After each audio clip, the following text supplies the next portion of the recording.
అధ్యక్షురాలు కల్వకుంట్ల కవిత కీలక నిర్ణయం తీసుకున్నారు. తెలంగాణ ఉమ్మకారులతో కలిసి భూ పోరాటానికి సిద్ధమయ్యారు. కరీంనగర్ జిల్లా మానకొండూరులో ప్రభుత్వ భూమిలో గుడిసెలు వేయనున్నట్లు ప్రకటించారు. ఇక గతంలో తెలంగాణ ఉద్యమకారులకైతే 250 గజాల చొప్పున ఇంటి స్థలం ఇస్తామని కాంగ్రెస్ పార్టీ హామీ ఇచ్చింది. డిసెంబర్ 9వ తేదీలోగా ఆ హామీ అయితే నెరవేర్చుకుంటే భూ పోరాటాలు ప్రారంభిస్తామని ఇదివరకే కవిత స్పష్టం చేశారు. ప్రభుత్వం నుంచి స్పందన రాకపోవడంతో కరీంనగర్ నుంచి భూ పోరాటానికి శ్రీకారం చుట్టారు. కమ్యూనిస్టు పార్టీల తరహాలోనే భూ పోరాటాన్ని ఆరంభించిన కవిత ఉద్యమకారులకు ఇంటి స్థలాలు ఇచ్చే వరకు ఉద్యమం కొనసాగుతుందని, ఎలాంటి అడ్డంకులు వచ్చినా ఉద్యమం ఆగదని కవిత ప్రకటించారు.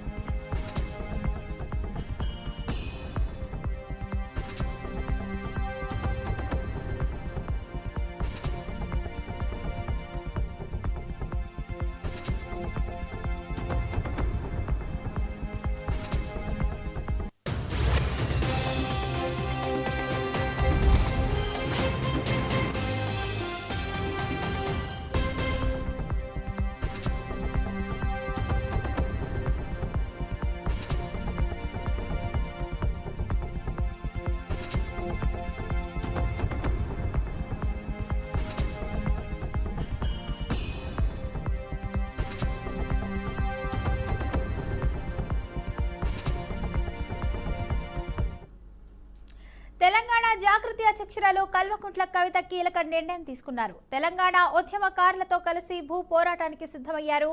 కరీంనగర్ జిల్లా మానకొండూరులో ప్రభుత్వ భూమిలో గుడిసెలు వేయనున్నట్లు ప్రకటించారు. గతంలో తెలంగాణ ఉద్యమకారులకు 250 గజాల చొప్పున ఇంటి స్థలం ఇస్తామని కాంగ్రెస్ పార్టీ హామీ ఇచ్చింది. డిసెంబర్ 9వ తేదీలోగా ఆ హామీ నెరవేర్చుకుంటే భూ పోరాటాలు ప్రారంభిస్తామని ఇదివరకే కవిత స్పష్టం చేశారు. ప్రభుత్వం నుంచి స్పందన రాకపోవడంతో కరీంనగర్ నుంచి భూ పోరాటానికి శ్రీకారం చుట్టారు.